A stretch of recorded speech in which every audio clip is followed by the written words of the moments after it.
Introduction. Beyond the silken shadows in the annals of Japanese history, few figures capture the imagination quite like the courtesans of the Edo period. These women, known as Oiran Taitu and Gaiko depending on their rank and region, existed in a world that balanced precariously between art and exploitation, luxury and captivity, admiration and objectification, while popular culture often romanticizes their existence, painting them as elegant artists draped in silk and surrounded by cherry blossoms.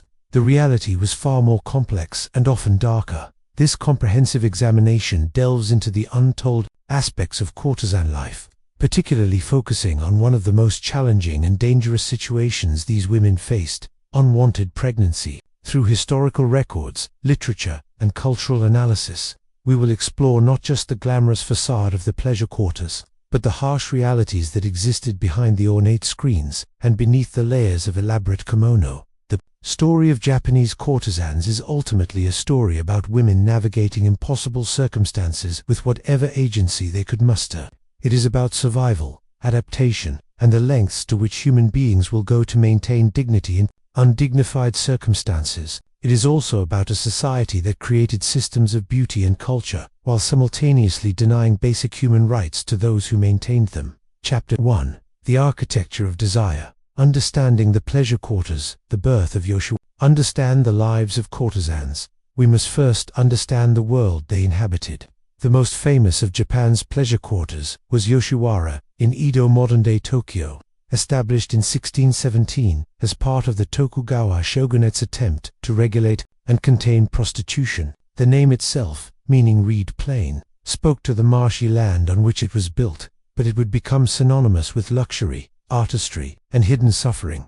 Yoshiwara was not merely a red-light district. It was a carefully constructed alternate reality, surrounded by walls and moats. It operated as a city within a city, complete with its own customs, hierarchies, and rules. The quarter was designed to be a place where the normal social order could be temporarily suspended, where merchants with newly acquired wealth could rub shoulders with samurai, and where the rigid Confucian ideals that governed daily life could be set aside in favor of hedonistic pleasure. The physical layout of Yoshiwara was deliberately maze-like, designed to disorient visitors and extend their stay. The main street, known as Nakanoko, was lined with tea-houses, shops, and the elaborate facades of the major brothels called age. Side streets branched off into smaller establishments, creating a hierarchy of pleasure that reflected the social stratification of Edo society itself. The hierarchy of the quarters. The pleasure quarters operated on a strict hierarchical system that determined everything from a woman's living conditions to her potential for freedom. At the top were the Taiyu and Oiran, the highest-ranking courtesans who were as much cultural performers as they were sexual companions. These women were expected to master not only the arts of physical pleasure, but also poetry, music, dance, calligraphy, and the subtle art of conversation. Below them were the koshi, courtesans of middle rank, who served a broader clientele and had fewer cultural expectations placed upon them. At the bottom of the hierarchy were the hashijiro, women who served the poorest clients and had the least agency over their circumstances. This system created competition among the women, while also establishing clear boundaries that were difficult to cross. The ranking system was not merely about prestige. It determined every aspect of a courtesan's life, from the quality of her food and clothing, to the type of clients she served, and the degree of protection she might receive from the brothel owners. Higher-ranking courtesans lived in relative luxury but faced greater pressures to maintain their status, while lower-ranking women faced harsher conditions but had fewer expectations placed upon them. The economics of flesh and fantasy. The pleasure quarters operated on a complex economic system that went far beyond simple transactions of money for sexual services. Courtesans were investments, carefully cultivated and maintained to maximize profit over time. The most successful establishments understood that they were selling not just physical pleasure but fantasy, escape, and social status. The cost of maintaining a top-tier courtesan was enormous. Her kimono alone could cost more than a merchant's house, with some garments requiring the work of dozens of artisans over several months. The elaborate hair ornaments, makeup, and accessories were equally expensive. A single Oiran's wardrobe might represent an investment equivalent to millions of dollars in modern currency. These costs were passed on to clients through a complex system of fees and obligations. Visiting a high-ranking courtesan was not a simple transaction, but a lengthy courtship process that could span months or even years. Clients were expected to demonstrate their worthiness through expensive gifts, elaborate entertainments, and displays of cultural sophistication. This system ensured that only the wealthiest men could afford the services of the top courtesans, while also creating a sustainable economic model for the brothels. Chapter 2. Sold into Silk. The journey to the quarters, the market in children. Pipeline that fed the pleasure quarters with new courtesans was a complex network of poverty, desperation, and calculated exploitation. Most courtesans did not choose their profession. They were sold into it, often as children barely old enough to understand what was happening to them.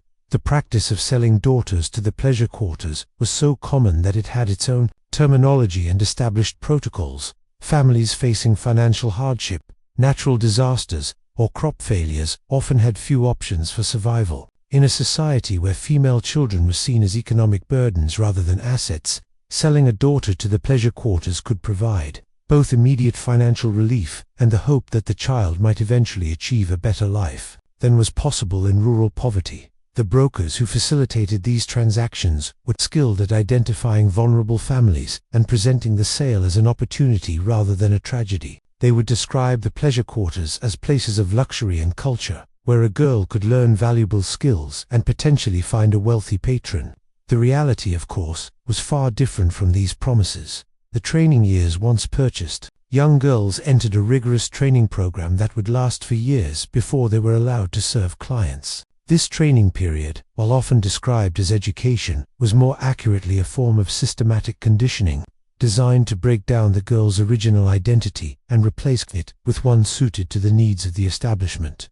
The curriculum included not only the cultural arts for which courtesans were famous, but also more practical skills related to client management, emotional manipulation, and sexual performance. Girls learned to read clients' moods and desires, to flatter and cajole, and to create the illusion of genuine affection, even in the most transactional relationships. Physical transformation was equally important. Girls' natural features were altered through makeup, hairstyling, and clothing to conform to contemporary beauty standards. Their movements were modified through endless practice until they achieved the particular gait and posture associated with courtesans. Even their speech patterns were changed, with girls learning to speak in the distinctive dialect of the pleasure quarters. The training process was designed to be psychologically overwhelming, breaking down the girl's sense of individual identity and replacing it with complete loyalty to the establishment. Those who resisted faced punishment, isolation, or sale to lower-tier brothels. Those who adapted successfully found themselves gradually integrated into the hierarchy of the quarters. The debt system central to the control exercised over courtesans was the debt system, a form of financial bondage that kept women tied to their establishments long after their initial purchase price had been recouped. Every aspect of a courtesan's life, her food, clothing, training, medical care, and living expenses was recorded as debt that she was expected to repay through her earnings. The system was deliberately designed to be impossible to escape. Interest charges, fees for services, and penalties for various infractions ensured that most courtesans' debts grew faster than their ability to pay them off. Even successful courtesans who attracted wealthy patrons found themselves trapped by escalating expenses as their standard of living rose to match their status. The debt system served multiple purposes beyond simple financial control. It provided a legal justification for the brothel owner's authority over the women, giving them the right to control every aspect of their lives in the name of protecting their investment. It also created a psychological framework that made the women complicit in their own captivity, as they were forced to work toward a freedom that remained perpetually out of reach. Chapter 3. The performance of pleasure. Mastering the arts. The cultural accomplishments of high-ranking courtesans were not mere decoration but essential tools of their trade. A successful courtesan needed to be able to entertain clients through conversation, artistic performance, and intellectual engagement as much as through physical intimacy. This requirement created a unique class of women who were among the most educated and culturally sophisticated in Japanese society. Even as they remained legally powerless, the shinesen, a three-stringed musical instrument, was perhaps the most important skill a courtesan could master. The plaintive, evocative sound of the shamisen became synonymous with the pleasure quarters, and the ability to play and sing while accompanying oneself was essential for any courtesan who hoped to rise in the ranks. The repertoire included not only popular songs but also classical pieces that required years of study to master. Dance was equally important, with different styles associated with different regions and establishments. The slow, stylized movements of courtesan dance were designed to showcase the elaborate kimono and create an atmosphere of otherworldly beauty. The dancers often told stories, allowing courtesans to demonstrate their knowledge of classical literature and their ability to convey complex emotions through movement. Poetry and calligraphy provided opportunities for intellectual connection with clients. Many courtesans became accomplished poets, and their works were sometimes published and widely circulated. The ability to compose impromptu verses during drinking parties or to write beautiful letters to clients was highly valued and could significantly enhance a courtesan's reputation and earning potential. The theater of intimacy beyond the formal cultural arts. Courtesans needed to master the more subtle performance of intimacy itself. This involved not just sexual techniques, but the ability to create emotional connections with clients, to make each man feel that he was special and uniquely appreciated. This emotional labor was perhaps the most demanding aspect of the courtesan's role, requiring her to constantly monitor and adjust her performance based on each client's needs and expectations. The process of building relationships with clients was highly ritualistic, particularly for high-ranking courtesans. The first meeting might involve nothing more than conversation and artistic performance, with physical intimacy delayed until trust and emotional connection had been established.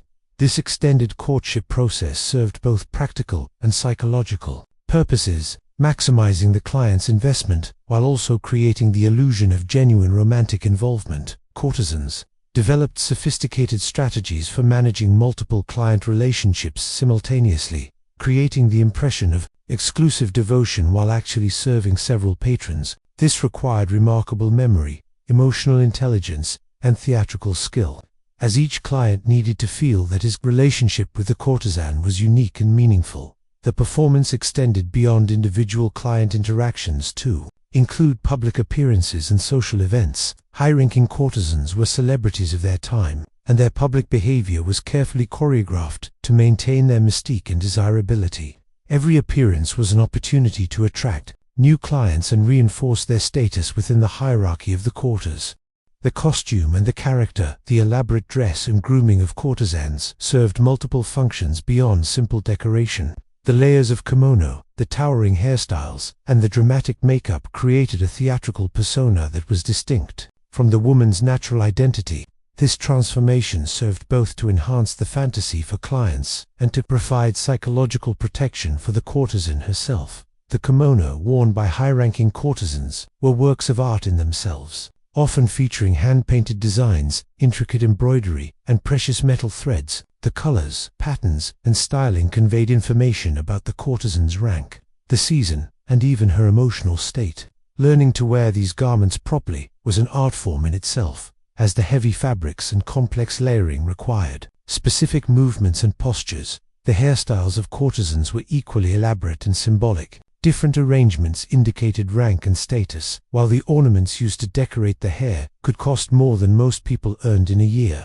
The process of arranging these hairstyles was time-consuming and uncomfortable, requiring the courtesan to sleep in specific positions to avoid disturbing the arrangement. Makeup served to create an idealized version of feminine beauty that was both alluring and otherworldly. The white powder that covered the face and neck, the dramatically darkened eyebrows, and the carefully painted lips created a multiplied appearance that was immediately recognizable as belonging to the world of the pleasure quarters. This makeup also served to obscure the courtesan's natural features and age, allowing her to maintain her mystique even as years passed. Chapter 4. The clients and their expectations, the samurai and their contradictions. Among the most complex clients that courtesans served were members of the samurai class, men caught between their official roles as moral exemplars and their human desires for pleasure and emotional connection. The rigid social structure of the Edo period placed enormous pressure on samurai to maintain their dignity and honor at all times, making the pleasure quarters one of the few places where they could express vulnerability and seek comfort. Samurai clients often came to the pleasure quarters not just for sexual pleasure, but for the kind of emotional intimacy that was difficult to find in their formal marriages, which were typically arranged for political or economic advantage. With courtesans, they could express feelings, discuss personal struggles, and experience forms of affection that were impossible within the confines of their official lives. However, this emotional vulnerability also made samurai clients potentially dangerous. Their training in violence, combined with their sense of entitlement and their complicated feelings about seeking pleasure in the quarters, could lead to unpredictable behavior. Courtesans serving samurai needed to be particularly skilled at reading moods and managing situations that could quickly turn violent. The relationship between samurai and courtesans was further complicated by questions of status and respect. While the samurai held higher social rank within the pleasure quarters, the courtesan was the expert and the host. This reversal of normal power dynamics could be both liberating and threatening for samurai clients, and courtesans needed to navigate these tensions carefully. Merchants and the new money, the rising merchant class of the Edo period, represented both opportunity and challenge for the pleasure quarters. Unlike the samurai, who were bound by strict codes of behavior and limited financial resources, successful merchants had both money and fewer social constraints on their behavior. They became increasingly important clients as the period progressed, and Japan's economy became more commercialized. Merchant clients often lacked the cultural education of the samurai class, making them both easier to please and more demanding of respect. They might compensate for their lower social status by spending lavishly on courtesans, using their wealth to purchase the kind of attention and admiration that their birth could not provide. This created opportunities for courtesans who could make merchants feel sophisticated and important. However, the nouveau-rich nature of many merchant clients also created challenges. They might lack understanding of the subtle protocols of the pleasure quarters, expecting immediate gratification rather than participating in the elaborate courtship rituals that characterized relationships with higher-ranking courtesans. They might also be more likely to treat courtesans as simple commodities rather than as artists deserving of respect. The economic power of merchant clients gradually changed the nature of the pleasure quarters, shifting them away from the aristocratic ideals of earlier periods toward a more commercial model, focused on profit and efficiency. This change had profound implications for courtesans, who found themselves expected to serve more clients while maintaining the same standards of cultural accomplishment and emotional labor. The poets and the dreamers, perhaps the most complex relationships courtesans formed, were with clients who genuinely appreciated their artistic abilities and cultural accomplishments. These men, often writers, artists, or intellectuals, came to the pleasure quarters not just for physical pleasure but for intellectual and artistic stimulation. They might spend hours discussing poetry, philosophy, or current events with courtesans whose education rivaled or exceeded their own.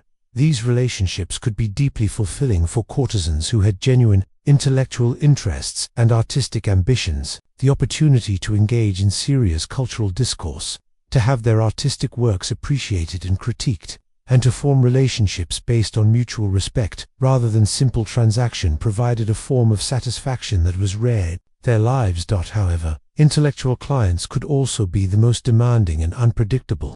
They might develop genuine romantic feelings for courtesans, leading to jealousy, possessiveness, and unrealistic expectations. They might also be the most likely to encourage courtesans to think of themselves as more than commodities, creating internal conflicts about identity and self-worth that could be psychologically devastating.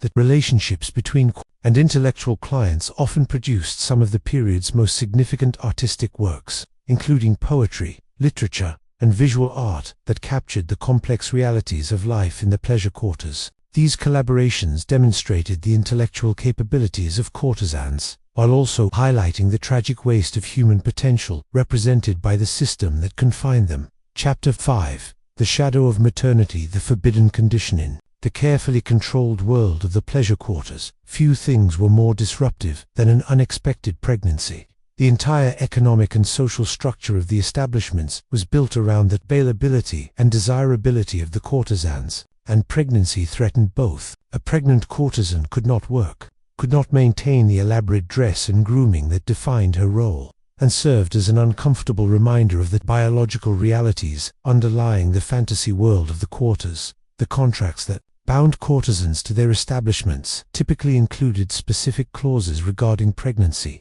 though these were often deliberately vague to give brothel owners maximum flexibility in dealing with such situations. The general expectation was that courtesans would take whatever measures necessary to prevent pregnancy, and if prevention failed, that they would address the situation quickly and quietly. The social stigma attached to pregnancy in the pleasure quarters was enormous. A pregnant courtesan was seen as having failed in her most basic professional responsibility. Regardless of the circumstances that led to her condition, she might face punishment, relegation to lower status, or even expulsion from the establishment, depending on her value and the policies of her particular brothel.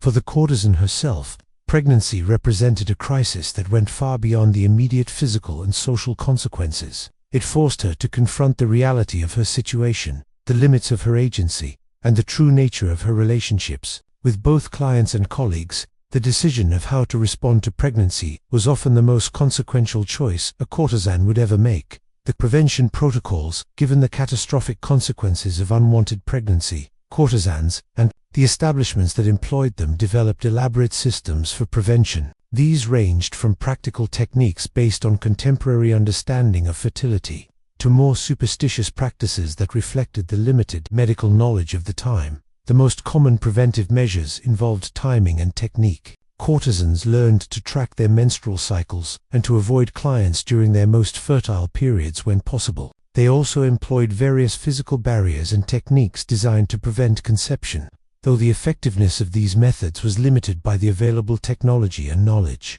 Herbal preparations played a significant role in pregnancy prevention, with courtesans relying on traditional remedies passed down through generations of women in the quarters. These preparations might be taken regularly as a form of primitive birth control, or used immediately after sexual encounters to prevent conception.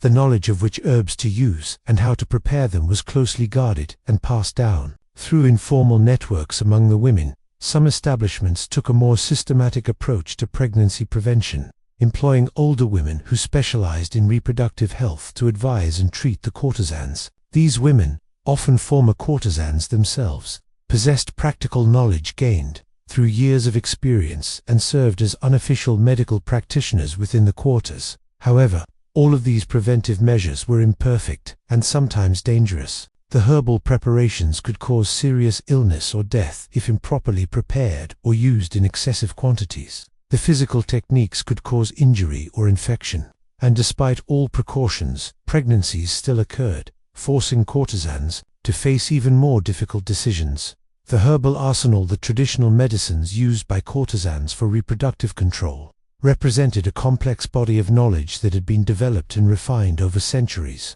These preparations were based on the understanding that certain plants contained compounds that could affect fertility, though the mechanisms were not scientifically understood at the time. Among the most commonly used herbs was pennyroyal, member of the mint family that was believed to induce menstruation and prevent pregnancy. Courtesans might take pennyroyal tea regularly or use concentrated preparations after sexual encounters. However, pennyroyal could be extremely toxic in large doses, causing kidney and liver damage, seizures, and death.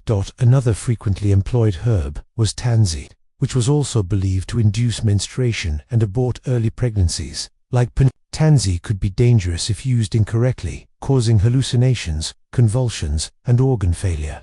The line between an effective dose and a fatal one was often unclear, making the use of these herbs a significant gamble. Cottonroot bark was another traditional remedy, believed to strengthen uterine contractions and induce miscarriage. This preparation was somewhat safer than pennyroyal or tansy, but was still dangerous if used in excessive quantities, or if the user had underlying health conditions. The preparation and use of these herbal remedies required specialized knowledge that was typically possessed by older women within the pleasure quarters, who had learned through experience or from previous generations. These informal practitioners served as herbalists, midwives, and counselors, providing essential services that were not available through official medical channels. The desperate measures when preventive measures failed in pregnancy occurred despite precautions. Courtesans faced a range of increasingly dangerous options for terminating the pregnancy. The The methods available to them reflected both traditional practices and the desperate creativity born of necessity.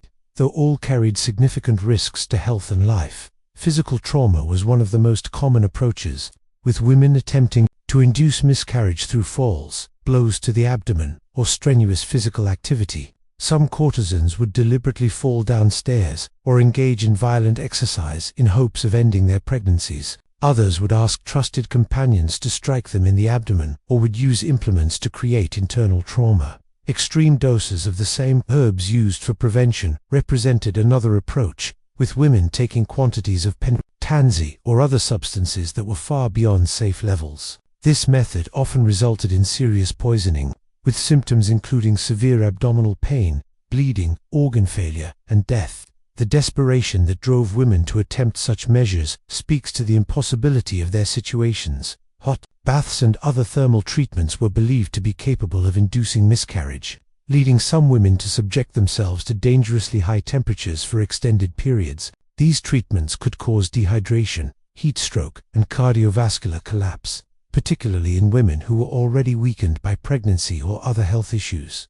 Insertion of foreign objects into the uterus represented perhaps the most dangerous category of DIY abortion attempts. Women might use knitting needles, wire, or other sharp implements to try to puncture the amniotic sac or otherwise terminate the pregnancy. These attempts frequently resulted in perforation of the uterus, massive bleeding, infection, and death. The underground network, despite the official prohibition and social stigma surrounding abortion in the pleasure quarters, an underground network of practitioners and facilitators existed to serve women who found themselves in desperate situations. This network operated in complete secrecy, as discovery could mean severe punishment or death for both the practitioners and their clients. Some physicians, despite the legal and professional risks, quietly provided abortion services to courtesans who could afford their fees. These doctors typically worked through intermediaries and took extensive precautions to avoid detection. Their services were expensive and available only to higher-ranking courtesans or those with wealthy protectors willing to pay for discretion. More commonly, courtesans relied on traditional midwives and wise women who possessed practical knowledge about pregnancy termination but lacked formal medical training. These practitioners typically charged less than physicians but also provided less safety and reliability. Many were former courtesans themselves, who had learned through necessity and now used their knowledge to help others. The network also included suppliers of herbal preparations and abortifacient substances, individuals who specialized in obtaining and preparing the materials needed for pregnancy termination. These suppliers operated with extreme caution, as possession of such materials could be interpreted as evidence of criminal intent. Communication within the network relied on coded language and trusted intermediaries. Information about practitioners, techniques, and substances was passed through informal channels, with each woman serving as a potential link in a chain of desperate knowledge. The secrecy necessary for survival also meant that dangerous or unreliable practitioners could continue operating until their failures became impossible to ignore. Chapter 6: The Anatomy of Crisis. The moment of discovery for a courtesan in the pleasure quarters. The realization that she might be pregnant was often accompanied by a complex mixture of emotions, ranging from terror to desperate hope. The initial signs: missed menstruation, morning nausea, breast tenderness, had to be carefully hidden from clients, colleagues, and establishment owners. While the woman tried to determine her options, the confirmation of pregnancy typically came through consultation with older women in the quarters who had experience in such matters. These informal diagnosticians could identify pregnancy through physical examination and questioning, providing certainty that allowed the woman to move from suspicion to action. However, this confirmation also started a clock ticking toward inevitable discovery by the establishment's management. The psychological impact of confirmed pregnancy could be devastating. For many courtesans, it represented the collapse of whatever future they had imagined for themselves. Whether that involved eventual freedom, marriage to a client, or simply continued survival within the system, the knowledge that they carried a child who would likely never know its father and whose existence threatened both their lives created an emotional burden that was almost impossible to bear. Some women experienced a brief period of hope. imagining that pregnancy might provide an escape from their circumstances through the intervention of the child's father or the sympathy of establishment owners. However, experience typically taught that such hopes were illusory, and that pregnancy was more likely to result in abandonment and punishment than rescue and support. The calculations of survival once pregnancy was confirmed. Courtesans faced a series of calculations that balanced immediate survival against long-term consequences. The primary consideration was timing. How long could the pregnancy be concealed before discovery became inevitable? This determined how much time was available for decision-making and action. Higher ranking courtesans with more autonomy and resources faced different choices than those at the bottom of the hierarchy. A successful Oiran might have accumulated enough savings or cultivated sufficient patron support to consider carrying the pregnancy to term, while a lower-ranking woman might have no option other than immediate termination regardless of her personal feelings. The identity of the child's father also influenced the calculations. If the father was a wealthy and influential client, there might be possibilities for financial support or even recognition of the child. However, most clients were quick to deny paternity and had the social power to make such denials stick, leaving the courtesan to face the consequences alone. The policies of the specific establishment also shaped the available options. Some brothels were known to be slightly more lenient with pregnant courtesans, allowing them to work in reduced capacities or temporarily retire without complete loss of status. Others were ruthless in their treatment of pregnant women, viewing them as worthless investments to be discarded as quickly as possible. Health considerations added another layer of complexity to the decision-making process. Women who had previously given birth or suffered miscarriages might have better understanding of their bodies and their ability to survive various interventions. Those facing their first pregnancy operated with less knowledge and greater fear. The isolation chamber. One of the cruelest aspects of pregnancy in the pleasure quarters was the immediate isolation it imposed on the affected woman. Friends and colleagues who had previously provided support and companionship often distanced themselves, either from fear of association with scandal or from simple self-preservation in a competitive environment, where another's downfall could mean personal advancement. This isolation was both physical and emotional. Pregnant courtesans might be moved to separate quarters or confined to their rooms to prevent contact with clients and to hide their condition. They lost access to the social networks that had previously sustained them, finding themselves cut off from information, support, and the simple human contact that made their lives bearable. The psychological effects of this isolation were often as damaging as the physical consequences of pregnancy itself. Women who had spent years learning to perform constant cheerfulness and availability suddenly found themselves alone with their fears and regrets. The contrast between their former public lives and their current secrecy could be mentally devastating. Some establishments used isolation as a form of punishment, deliberately making the experience of pregnancy as unpleasant as possible to discourage other women from finding themselves in similar situations. The message was clear. Pregnancy was not just a personal crisis, but a betrayal of the establishment and a threat to the entire system that sustained the pleasure quarters. The isolation also cut pregnant courtesans off from potential sources of help and information. They might be unaware of available options for terminating pregnancies or caring for children. They lost access to the informal networks of knowledge and support that might have provided both practical assistance and emotional comfort during their crisis. The economics of desperation. Pregnancy transformed a courtesan's economic situation from precarious to desperate. Unable to work and earn money to pay down their debts, pregnant women saw their financial obligations grow, even as their ability to meet them disappeared. This created a spiral of debt and dependence that could make escape from the pleasure quarters even more difficult. Some establishments continued to charge pregnant courtesans for their room and board, while providing no means for them to earn money to pay these costs. This practice ensured that even successful termination of pregnancy would leave the woman deeper in debt than before, extending her period of bondage and reducing her chances of eventual freedom. The cost of addressing pregnancy, whether through termination or through carrying to term, represented an additional financial burden that most courtesans could not afford. Physicians charged high fees for their services. Herbalists demanded payment for their preparations, and even the most basic care during pregnancy or recovery required resources that were often unavailable. Some women found themselves forced to borrow money from loan sharks or to accept support from clients or colleagues that came with strings attached.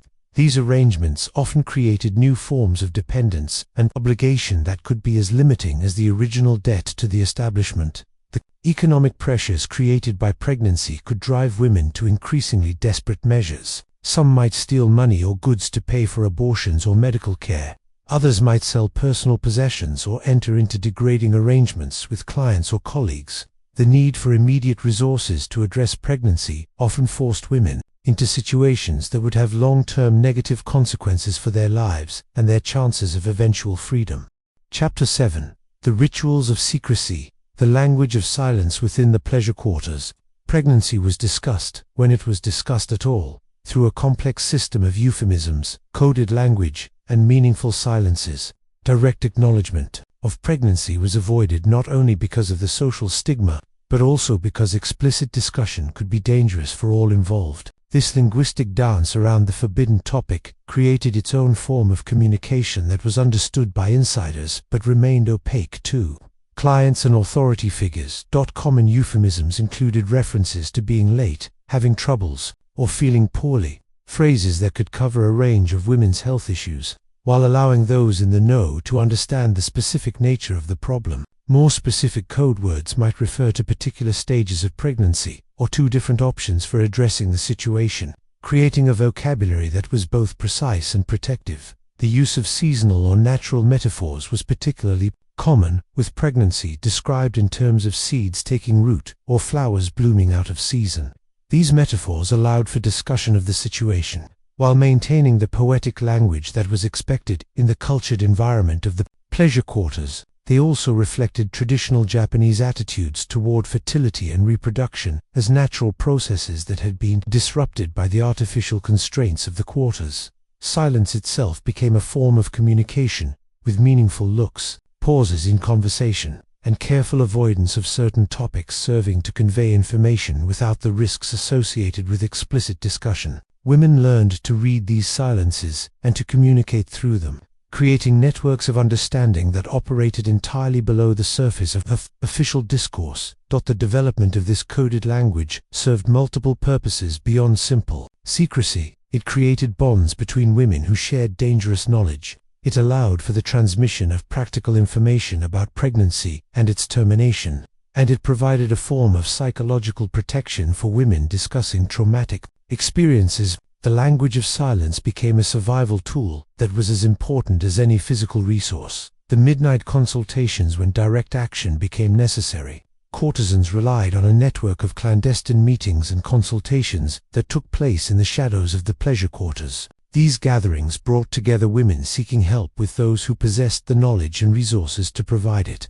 but they required careful planning and execution to avoid detection.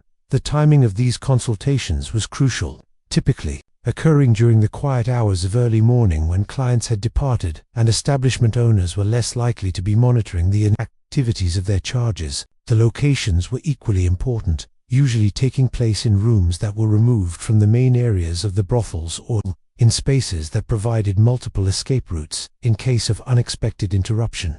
The participants in these consultations formed a temporary community of shared risk and mutual dependence. The woman seeking help was entirely vulnerable, trusting her life and future to individuals who might be strangers or casual acquaintances. The providers of services faced equal risk, as discovery could mean punishment, expulsion, or even death depending on the circumstances and the attitudes of the establishment owners. The consultations themselves were typically brief and focused, with little time for extensive discussion or emotional support. The emphasis was on practical matters, timing, methods, costs, and risks. However, these meetings often provided the only opportunity for pregnant courtesans to receive any form of acknowledgement or support for their situations, making them psychologically important even when they were primarily SACTION. The secrecy surrounding these consultations meant that women often had little information about the qualifications or reliability of those providing services. They might be entrusting their lives to individuals whose expertise was questionable and whose motives were unclear. This uncertainty added another layer of risk to already dangerous situations, but often represented the only available option. For women facing unwanted pregnancies, the preparation rituals, the process of preparing for pregnancy termination, involved its own set of rituals and practices that served both practical and psychological purposes. These rituals helped women prepare physically for the ordeal ahead, while also providing a sense of control and agency in situations where they had very little of either. Physical preparation often began days or weeks before the actual procedure, with women following specific dietary restrictions, taking herbal preparations to strengthen their bodies, and engaging in practices designed to purify their systems. These preparations were based on traditional beliefs about health and healing. Though their actual medical effectiveness was often questionable, spiritual preparation was equally important, with many women seeking to protect themselves through prayers, offerings to protective deities, or consultation with fortune tellers and spiritual advisors. Buddhism and Shintoism both offered frameworks for understanding and coping with the moral complexities of pregnancy termination, though official religious doctrine generally condemned such practices. The gathering of necessary supplies and resources required its own form of ritual preparation. Women needed to accumulate money for payments, gather materials for recovery, and arrange for trusted individuals to provide assistance during and after the procedure. This process often took considerable time and required careful coordination. To avoid detection, emotional preparation involved a complex process of psychological adjustment that helped women cope with the trauma they were about to experience. This might include writing letters or poems that would never be sent, creating small memorials for the life that would not be born, or engaging in other practices that allowed for the expression of grief and loss that could not be publicly acknowledged. The rituals of preparation served to transform pregnancy termination from a purely medical procedure into a meaningful act that acknowledged the gravity of the situation while providing psychological structure for coping with trauma. These rituals gave women a sense of agency and control during a process that was otherwise characterized by powerlessness and desperation. The sacred and the profane, the intersection of religious belief and reproductive reality, created complex moral and spiritual challenges for courtesans facing unwanted pregnancies.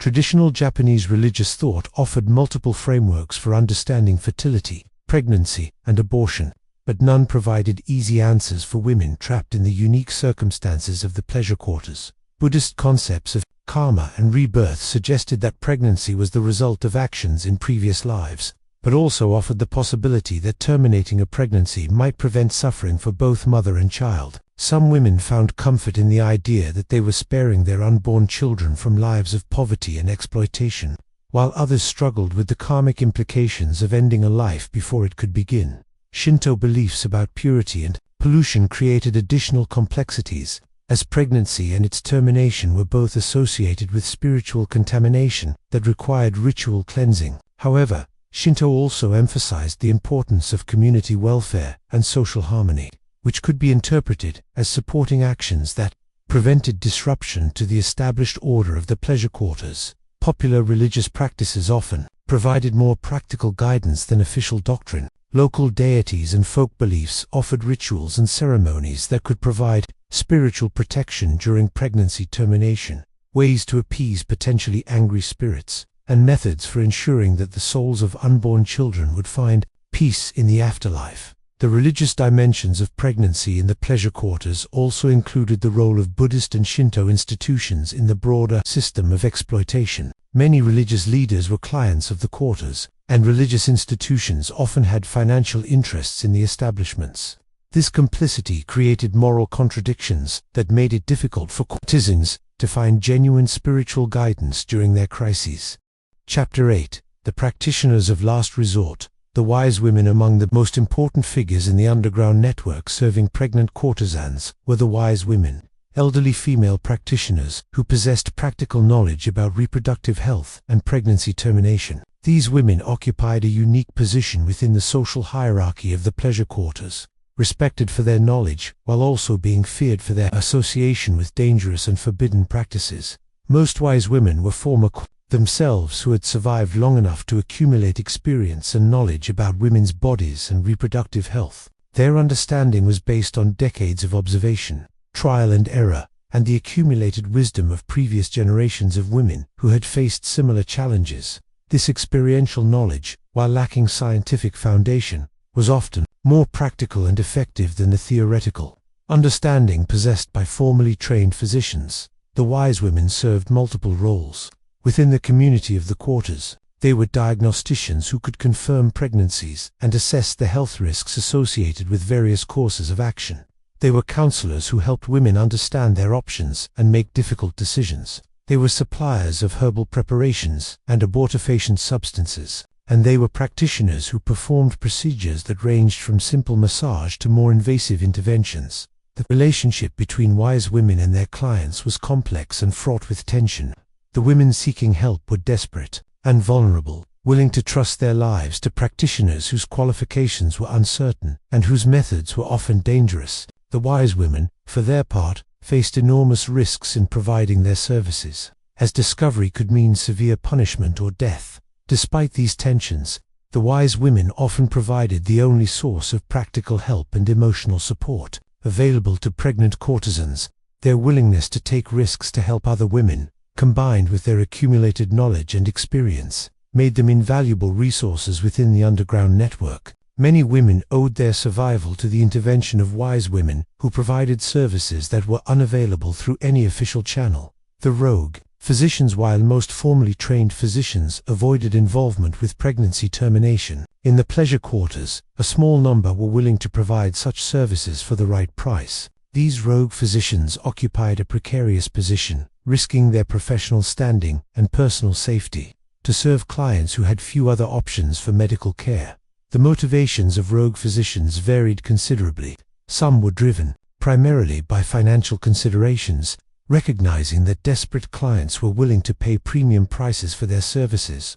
Others were motivated by genuine compassion for women in impossible situations, viewing their intervention as a form of medical mercy. Still others were drawn by the intellectual challenge of performing procedures that were technically difficult and medically risky. The medical knowledge possessed by these physicians was often limited by the scientific understanding of the time. While they had formal training in anatomy and basic surgical techniques, their understanding of infection control, anesthesia, and other aspects of safe medical practice was rudimentary by modern standards. This meant that even when interventions carried significant risks of complication and death, the working conditions for rogue physicians were far from ideal. They typically performed procedures in secret locations with inadequate lighting, limited supplies, and constant fear of discovery. They could not seek consultation with colleagues or refer patients to specialists when complications arose. They worked alone, bearing full responsibility for outcomes that were often determined as much by luck as by skill.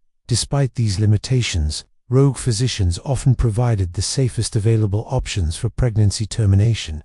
Their formal medical training, even if incomplete, gave them advantages over wise women and other informal practitioners. They were more likely to use sterile techniques, to recognize dangerous complications, and to have access to medical supplies that could improve outcomes. The herbalists and their gardens. The preparation and supply of herbal abortifacients required specialized knowledge and resources that were provided by a network of herbalists who operated on the margins of the pleasure quarters. These individuals combined traditional knowledge about medicinal plants with practical experience in preparing substances for reproductive control, creating an underground pharmaceutical system that served women who had no access to conventional medicine. The herbalist's knowledge was typically passed down through generations of women who had learned through necessity and experience. They understood which plants contained compounds that could affect fertility and pregnancy, how to prepare these plants to maximize their effectiveness while minimizing their toxicity, and how to adjust dosages based on individual circumstances and needs. The gathering and cultivation of medicinal plants required careful planning and extensive knowledge of botany and ecology. Many of the most effective abortifacient herbs grew in specific environments and were available only during certain seasons. Herbalists needed to maintain supplies of these materials year-round, which required sophisticated techniques for preservation and storage. The preparation of herbal abortifacients was as much art as science, involving complex processes of extraction, concentration, and combination that could significantly affect both safety and effectiveness. Different preparation methods might produce substances with very different properties, and herbalists needed to understand these variations to provide appropriate treatments for different situations. The distribution network for herbal abort operated through a system of trusted intermediaries who could connect herbalists with women in need while maintaining the secrecy necessary for everyone's safety. This network required careful management to prevent infiltration by authorities or exploitation by unscrupulous individuals who might take advantage of desperate women. The midwives of death, perhaps the most tragic figures in the underground network, were the women who specialized in performing physical procedures for pregnancy termination. These practitioners, often called midwives of death in whispered conversations, possessed the technical skills and emotional fortitude necessary to end pregnancies through direct intervention, but they carried an enormous psychological burden as a result of their work. Most of these practitioners had learned their skills through apprenticeship to other women or through their own tragic experiences with unwanted pregnancy. They understood female anatomy through practical experience rather than formal education, and their techniques were based on traditional methods that had been passed down through generations of women facing similar crises. The procedures they performed were dangerous and often brutal by modern standards. Without access to anesthesia, sterile instruments, or proper medical facilities, they relied on crude tools and techniques that frequently resulted in complications, infections, and death. The practitioners themselves were often traumatized by the outcomes of their interventions, carrying guilt and grief that they could share with no one. The emotional toll of this work was compounded by the social isolation it imposed. These women were feared and shunned even by others in the underground network, as their association with death and their intimate knowledge of the darkest secrets of the quarters made them uncomfortable reminders of the system's brutality. Often lived alone and died alone, carrying their knowledge and their pain to their graves. Despite the risks and the psychological costs, these practitioners continued their work because they understood that women would seek pregnancy termination, regardless of the availability of safe services. Their willingness to provide dangerous procedures probably saved some lives by preventing women from attempting even more dangerous self-induced methods, though it undoubtedly cost others through complications and failures. Chapter 9. The Aftermath of Intervention. The recovery underground. For courtesans who survived pregnancy termination procedures, the period of recovery was often as dangerous as the intervention itself. Without access to proper medical care or the ability to rest openly, women faced the challenge of healing from traumatic procedures while maintaining the pretense that nothing had happened.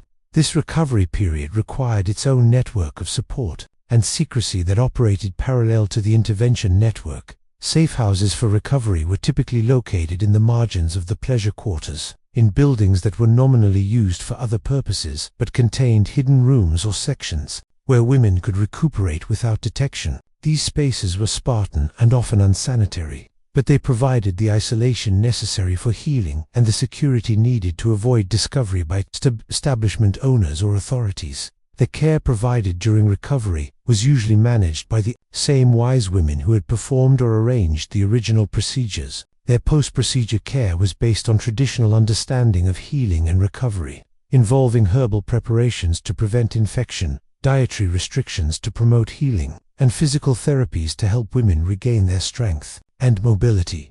The psychological aspects of recovery were often more challenging than the physical ones.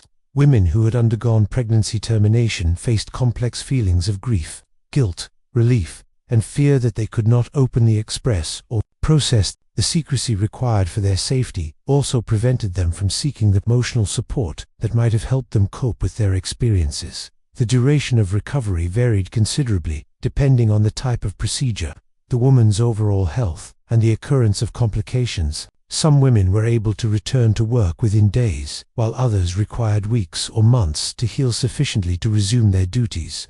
Extended recovery periods created additional risks, as prolonged absence from work could attract unwanted attention and investigation. The return to performance, the transition from recovery back to active work as a courtesan, represented another form of crisis that required careful management and psychological adjustment. Women who had experienced pregnancy and its termination returned to an environment that demanded the performance of sexual availability and emotional openness, often before they had fully processed their own experiences or healed from their ordeals. Physical demands of courtesan work, the elaborate dress, the lengthy entertainments, the sexual services could be particularly challenging for women who were still healing from pregnancy termination procedures. They needed to conceal any ongoing pain or discomfort while performing roles that required grace, energy, and apparent enthusiasm for client interactions. The emotional challenges were equally significant.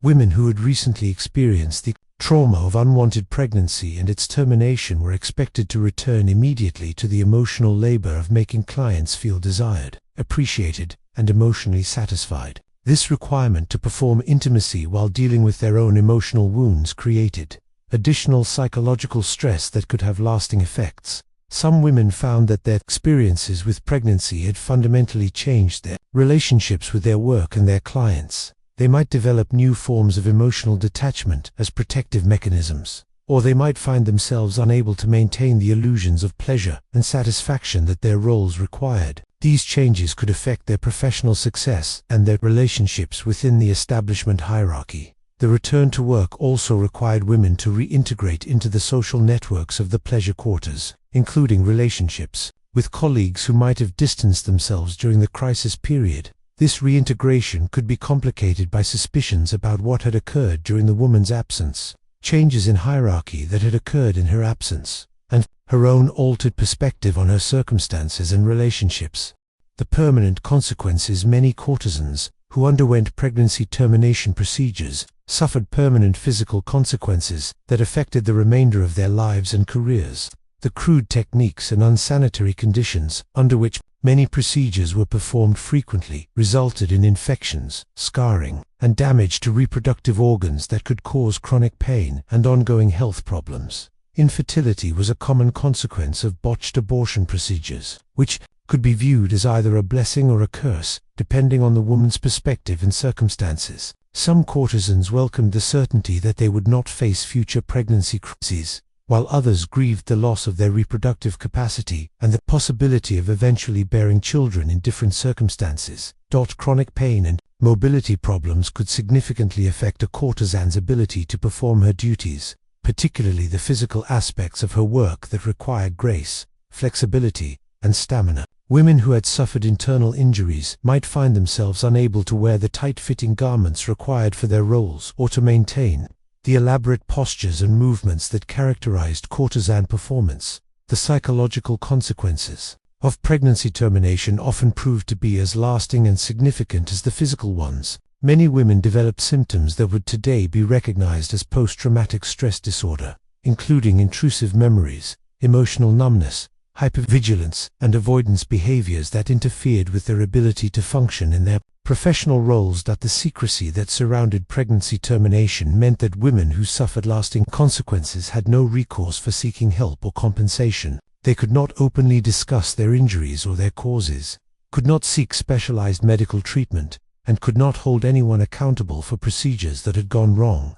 This isolation compounded their suffering and limited their options for healing and recovery. The ripple effects: the impact of pregnancy crises extended far beyond the women who directly experienced them, creating ripple effects throughout the social networks of the pleasure quarters. The knowledge that pregnancy could result in punishment, injury, or death affected all courtesans, shaping their behavior, relationships, and psychological well-being, even if they never personally faced such a crisis. The fear of pregnancy influenced every aspect of sexual interaction within the quarters, creating anxiety and tension that affected both courtesans and their clients. Women might become less responsive or enthusiastic in their performances, while clients might sense this tension and respond with disappointment or suspicion. These dynamics could affect the overall atmosphere and profitability of establishments. The underground networks that developed to address pregnancy crises also created new forms of solidarity and connection among women in the quarters. Shared knowledge of dangerous secrets and mutual dependence for survival could create strong bonds, but they could also create new vulnerabilities and forms of exploitation. Women who possessed valuable knowledge or skills might find themselves in positions of power, while those who were dependent on such networks might face new forms of coercion. The economic impacts of pregnancy crises affected entire establishments and could influence business practices and policies throughout the pleasure quarters. Establishments that experienced frequent pregnancy problems might develop reputations that affected their ability to attract clients and high-quality. This could lead to changes in recruitment practices, training methods, and management policies that affected all women in the system. The cultural and artistic impacts were also significant, as the experiences of pregnancy and its consequences influenced the poetry, music, and other creative works produced within the pleasure quarters. These experiences provided material for artistic expression, while also creating emotional and psychological barriers that might limit creative output or alter its character. Chapter 10. The Children of the Shadows. The forbidden offspring. The enormous risks and pressures to prevent or terminate pregnancies. Some courtesans did carry their pregnancies to term, giving birth to children whose existence was often as precarious as their mothers' situations. These children, born into a world that had no place for them, faced immediate challenges of identity, legitimacy, and survival that would shape their entire lives. The circumstances surrounding the births of these children were typically shrouded in secrecy and shame. Most were born in hidden locations away from the main areas of the pleasure quarters, with only minimal medical assistance and under conditions that were dangerous for both mother and child. The births themselves were often traumatic events that had to be concealed from establishment owners, clients, and authorities. The immediate question facing mothers and their supporters was what to do with newborn children who could not be openly acknowledged or cared for within the system of the pleasure quarters. The presence of infants was incompatible with the fantasy world that the establishments sought to maintain, and crying babies could not be hidden indefinitely from those who controlled the women's lives. Some children were immediately given away to individuals or institutions that could provide care. Though these arrangements were often hasty and inadequately planned due to the urgent need for secrecy, others were kept temporarily by their mothers or other women in the quarters while longer-term solutions were sought. In the most tragic cases, newborn children were abandoned or killed to eliminate the evidence of their existence. The emotional impact on mothers who were separated from their children immediately after birth was often devastating. These women had endured the physical ordeal of pregnancy and childbirth while facing constant fear of discovery, only to lose their children before they could establish meaningful relationships with them.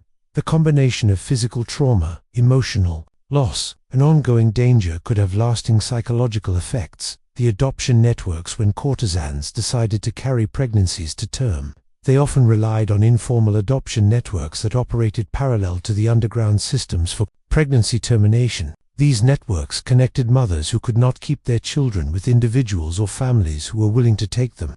Though the motivations and circumstances of potential adoptive parents varied considerably, some children were placed with families who genuinely wanted to raise them as their own, particularly couples who had been unable to have children naturally. These placements offered the best hope for children to be raised in stable, loving environments, though they often required the complete severing of connections between mothers and children to maintain secrecy about the children's origins. Other children were taken by individuals who saw them primarily as sources of labor or profit. In a society where child labor was common and legal protections for children were minimal, unwanted infants could be valuable as future workers, servants, or even as potential courtesans or prostitutes when they reached appropriate ages. These placements offered survival, but not necessarily good treatment or opportunities for advancement. Religious institutions sometimes served as intermediaries in adoption arrangements, though their involvement was typically unofficial and carefully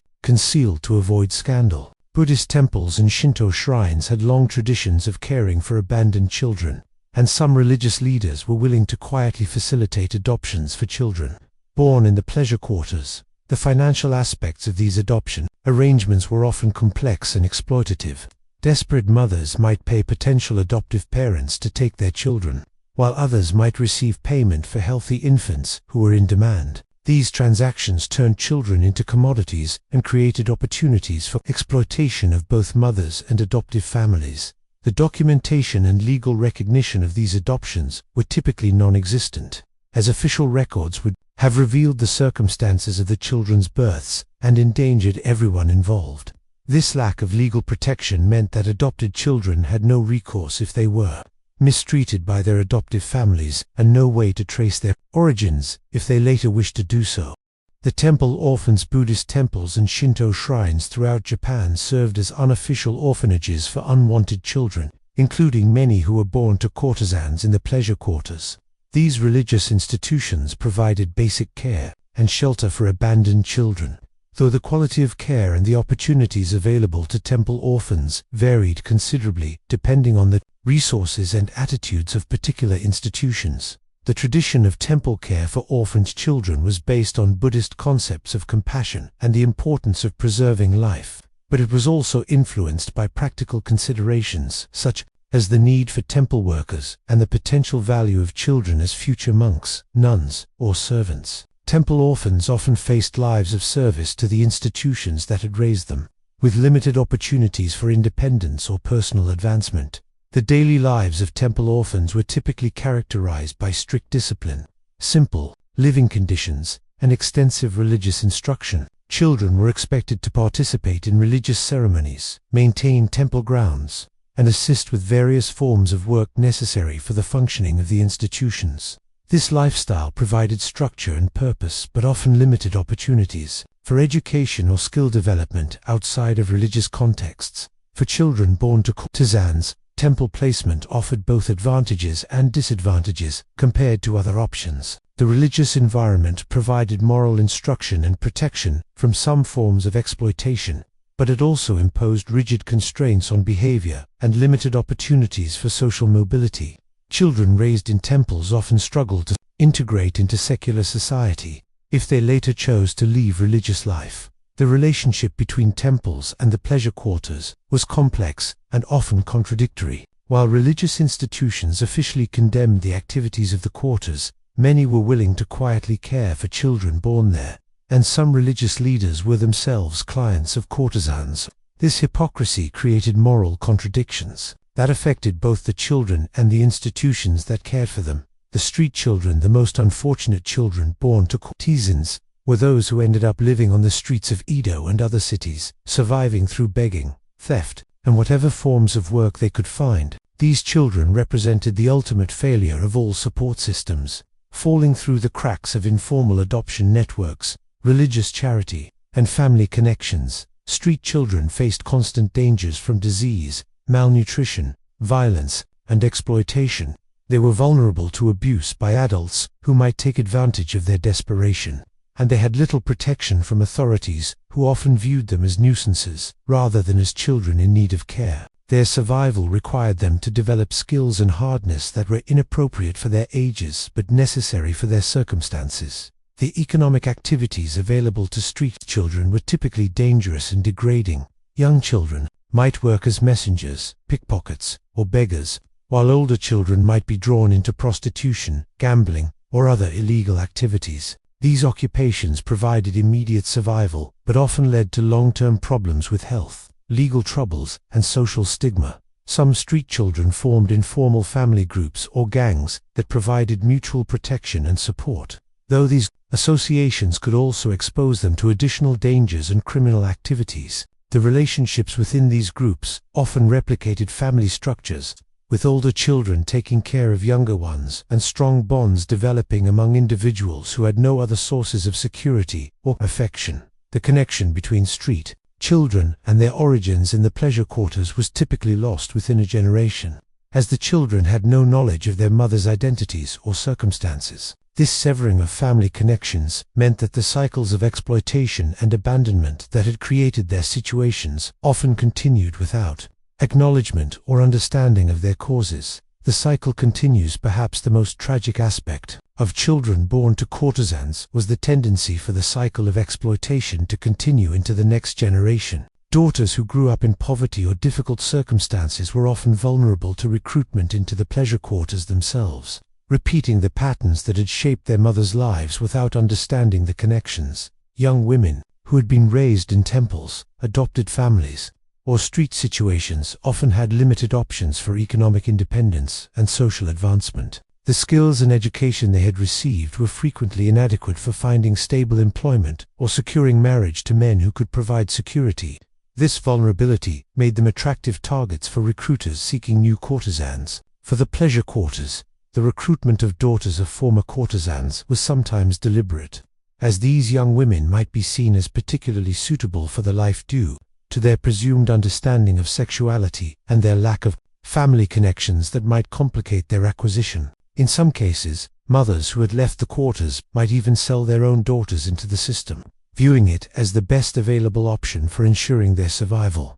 The psychological impact on mothers who discovered that their daughters had entered the pleasure quarters was often devastating. Women who had made enormous sacrifices to give birth to and place their children safely faced the realization that their efforts had ultimately been futile, and that their children were now facing the same exploitation and dangers that they had experienced. Breaking this cycle required not only individual determination, but also significant social and economic changes that would provide legitimate opportunities for women and children. Outside of the pleasure quarters, such changes were slow to develop and often inadequate to address the scope of the problem, meaning that generations of families remained trapped in patterns of exploitation and loss. Chapter 11. The medical realities, the state of medical knowledge. The medical understanding available to courtesans facing pregnancy crises was severely limited by the scientific knowledge of the Edo period. Japanese medicine was primarily based on Chinese traditional practices, which emphasized balance, herbal remedies, and holistic approaches to health, rather than the specific anatomical and physiological knowledge that would have been necessary for safe pregnancy termination. Physicians of the period had limited understanding of female reproductive anatomy and virtually no knowledge of sterile technique, anesthesia, or the prevention of infection. Their training focused on diagnosis through observation of external symptoms rather than on surgical intervention or invasive procedures. This meant that even well-intentioned medical practitioners were poorly equipped to provide safe abortion services. The concept of infection and its prevention was not well understood, leading to practices that would be recognized today as extremely dangerous. Instruments were not sterilized. Practitioners did not wash their hands or use clean materials, and the signs of infection were often not recognized until they had progressed to life-threatening stages. These deficiencies in medical knowledge contributed significantly to the high mortality rates associated with pregnancy. Termination procedures. Pain management during medical procedures was primitive, relying primarily on herbal preparations that had limited effectiveness and could be as dangerous as the conditions they were meant to treat. Women undergoing pregnancy termination procedures typically endured extreme pain with minimal relief, adding psychological trauma to the physical dangers they faced. The lack of understanding about dosages and drug interactions made herbal treatments particularly dangerous.